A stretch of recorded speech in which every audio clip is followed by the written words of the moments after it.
this point in my career,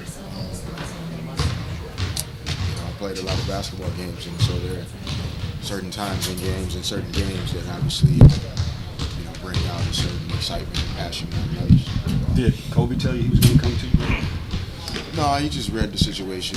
I think he was as surprised as anybody that they ran off and double teamed him in the way that they did. Not that he got double teamed, but coming from the strong side the way he did to end.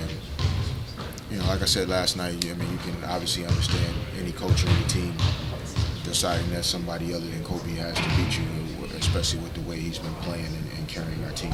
And judging by your reaction after you made it, there was a little bit of emphasis placed on your part.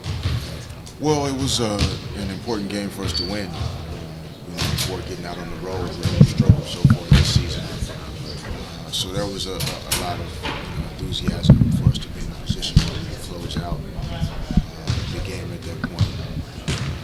As well as just the team that ended our season last year. So there were a lot of subplots and storylines related to the game. But it was just an important game for us to win. Considering what we're trying to build here, still in the early part of the season. You've been in that the lack of free throw perimeter shooting, how has that affected the inside? I don't know. There's not a lot of volume shots coming from a number of perimeter guys. I think Kobe's getting the most attempts on the perimeter. The rest of us are taking our opportunities best we can when we get them. But our guys on the interior have been extremely effective. So we have to make sure we're finding the right balance between obviously attacking Kobe's aggression, utilizing Andrew and Powell the best way we can in terms of using them and their effectiveness with their size. But then still making sure that they can't just guard three people out there. We have to put our other guys in position to be successful, and hopefully on this road trip and having these couple of days in between games, we'll find some ways to execute offensively and make sure we're getting multiple guys involved. How about this back-to-back? As back-to-backs go, Miami, Orlando, on the road. Yeah, it's been one of those tough back-to-backs that I think multiple teams have faced throughout the years. It's similar to over the years you have a Dallas, San Antonio back-to-back, or you have those back-to-backs within regions that are just tough. And, they're two of the better teams, not just in the Eastern Conference, but in the NBA as a whole. And when you combine that with our struggles on the road, it presents two good tests for us. But first and foremost, are the Miami Heat, and that's where our focus will be right now. And we'll worry about Orlando when we get there on Friday.